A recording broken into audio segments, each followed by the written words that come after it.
중학생 때 연계에서 만난 옥황상제 참부모님, 영원한 청년 김봉태 회고록 중에서 구독, 좋아요는 많은 힘이 됩니다. 영원한 청년 김봉태 선생의 회고록을 정리하여 영상으로 만들었습니다. 신앙생활에 참고가 되기 바랍니다. 나는 중학교를 약 10km 거리를 통학하였다. 중학교 3학년 때 어느 날 학교에서 귀가하는 도중에 우리 집 마을로 가는 버스가 왔다. 그날 버스 운전사는 마을까지 태워준다고 했다. 같이 귀가하던 학생들은 빨리 타려고 앞문과 뒷문으로 나뉘어 타려 했으며, 앞문으로 타려고 한 나는 앞문에 있던 차장, 남성, 이 나를 안고 차에 올리려 했다. 내가 버스에 완전히 오르지도 않았는데 차가 출발을 했다. 당시는 비포장 길이라 움푹 패인 곳을 지나게 되어 차가 심하게 흔들렸다. 차장은 나를 놓쳐버렸다. 나는 떨어져 버스 뒷바퀴가 다리와 배를 넘어가는 사고를 당했다. 그 사고로 나는 다리가 부러졌고 의식을 잃었다. 어머니가 사고 소식을 듣고 병원으로 달려왔지만 할 수 있는 것이 없었다. 병원에서는 살릴 수 없으니 죽기 전에 집으로 데리고 가라고 했다. 그러나 어머니는 여기서 죽어도 원망하지 않을 테니 치료해달라고 하였다. 그 사고로 내가 지상에서 사경을 헤매는 동안 나는 신비하게도 연계에 가 있었다. 그때 연계를 체험한 것이 내 인생에서 중요한 의미를 갖게 하였다. 육신은 죽은 것과 마찬가지였다. 생시와 똑같은 모습과 생각으로 연계의 어느 곳인가를 무한히 걸어가고 있었다. 아픈 고통에서 해방되었고 그저 즐겁고 유쾌한 기분으로 화창한 봄날을 만끽했다. 어느 들판을 한참 가다 보니 큰 동굴이 2개 있는 곳에 도달했다. 그때 나는 위쪽 동굴을 선택해 들어갔다. 동굴을 지나자 이제까지 걸었던 길과는 전혀 다른 길이 나타났다. 하얀 조약돌이 깔린 길 옆에는 무수한 꽃이 피어 있고 길 밑 계곡으로는 강물이 흐르고 옆 산에는 새가 지저귀고 있었다. 그야말로 완연한 봄날과 같은 기운이 느껴졌다. 기분이 최고로 좋았고 행복했다. 길 옆으로는 하얀 옷을 입은 사람들이 길게 늘어서서 나를 보고 어서 오라고 환영하고 있었다. 나는 이제까지 이렇게 아름다운 곳을 본 적이 없었다. 또 이렇게 행복에 겨워본 적도 없었다. 상상했던 이상의 천국이었다. 대단한 환영 속에 그 길을 얼마쯤 걷다 보니 큰 대궐 같은 집에 도달하게 되었다. 그 집 대문은 활짝 열려 있었으나 문 옆에 누가 있었는지는 기억이 없다. 나는 망설임 없이 대문 안으로 들어섰다. 그 집은 마당에 푸른 잔디가 깔려 있었고 사방이 디귿 자 형태로 되어 있었다. 대문까지 하면 미음자 집인 셈이다. 눈을 들어 앞을 보니 조금 높은 뜰 가운데에 흰 돌로 된 책상이 놓여 있었다. 책상 앞에는 아주 인자하고 위엄이 있으며 거룩해 보이는 분이 만면에 웃음을 띠고 앉아 있었다.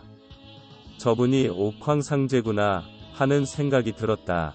옥황상제는 나에게 여기가 살기 좋으냐 하고 물으셨다. 나는 너무 좋아서 그렇습니다 고 대답했다.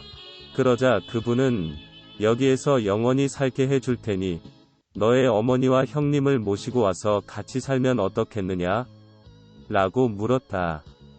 나는 너무 좋아서 그렇게 하겠노라 대답하고 어머니와 형님을 모시러 그 대궐을 뛰어나와 단숨에 동굴 입구에 이르렀다. 동굴을 나서니 마침 어머니와 형이 동굴 밖에 서 계셨다.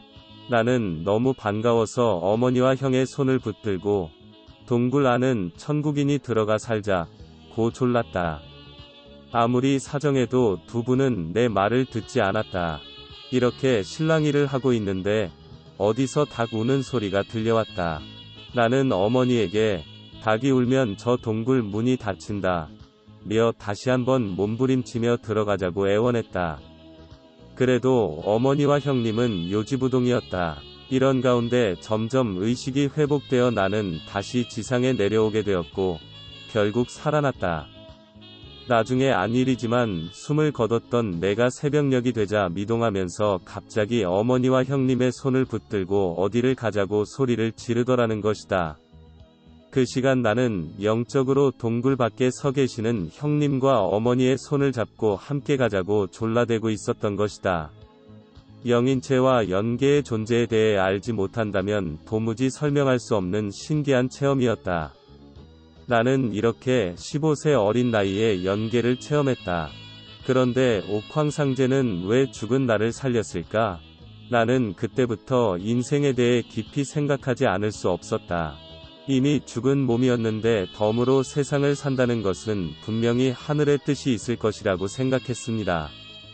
그 후로는 내 인생을 값있고 보람되게 살겠다고 결심하게 되었다.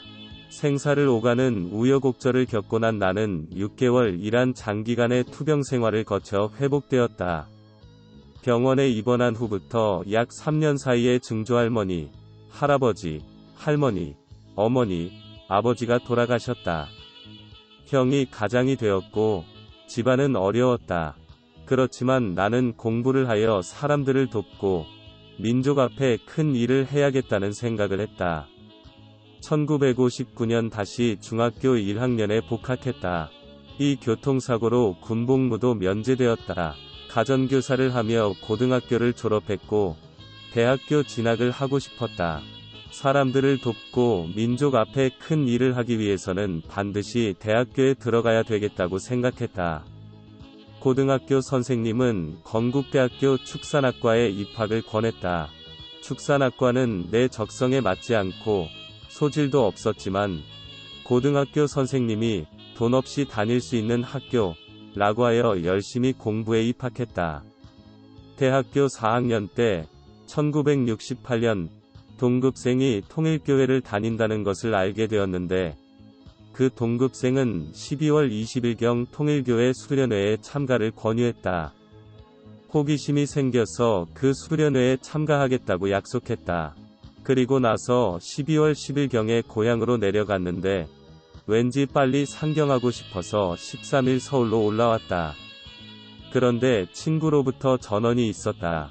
수련회가 12월 12일부터 진행되고 있으니 늦더라도 수련회에 참가하라는 부탁이었다.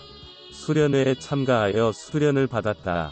수련회에서 원리강론을 들었고 권사님들의 간증이 있었다.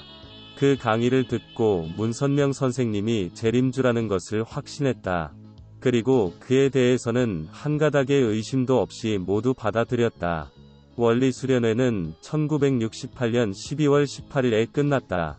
이튿날 통일교회 입회원서를 제출하고 일주일 금식에 들어갔다. 남들보다 늦었다는 생각이 들었으며 남들이 자고 있을 때 일하고 싶었고 남들이 걸어갈 때 뛰어가고 싶었다. 일주일 금식이 끝나고 음식을 먹으려 했는데 속이 쓰리고 아파서 물외의 음식은 먹을 수 없었다. 자연히 금식이 연장되었다. 그러는 가운데 1969년 1월 1일 제2회 하나님의 날을 맞게 되었다. 맹수목욕을 하고 정성 들여 청파동 본부교회를 처음으로 찾아갔다.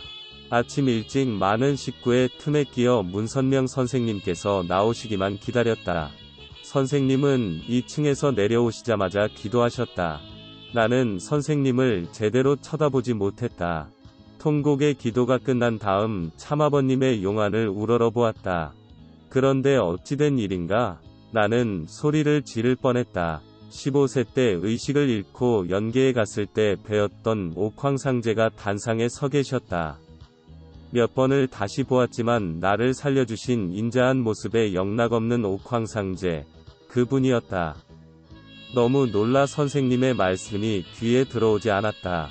선생님의 말씀이 끝난 다음 나를 인도한 친구를 만났는데 밥을 먹자고 하여 같이 밥을 먹었다. 그런데 위에서 받아들이지 않아 13일을 물만 먹고 있었는데 밥을 먹어도 아무 이상이 없었다. 아무런 통증도 없었다. 2번의 영적인 기적을 체험한 후 내 생명을 바쳐 나를 살려주신 옥황상제의 현신인 참부모님을 위해 일해야 되겠다고 다짐했다.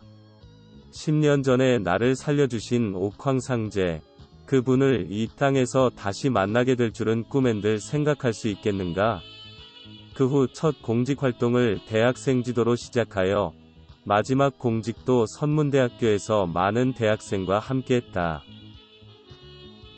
중학생 때 연계에서 만난 옥황상제 참부모님을 다시 뵙고 난 후 김봉태 선생은 15세 때 살려주신 참부모님을 위해 일해야 되겠다고 생각하였습니다. 김봉태 선생은 입교한 후 한 번도 옆을 보지 않고 앞만 보면서 사셨습니다.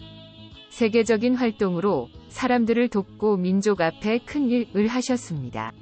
참부모님의 말씀이나 뜻에 어긋나는 것과는 어떤 타협도 하시지 않고 사신 영원한 청년 김봉태 선생이셨습니다. 구독, 좋아요는 많은 힘이 됩니다. 시청해주셔서 감사합니다.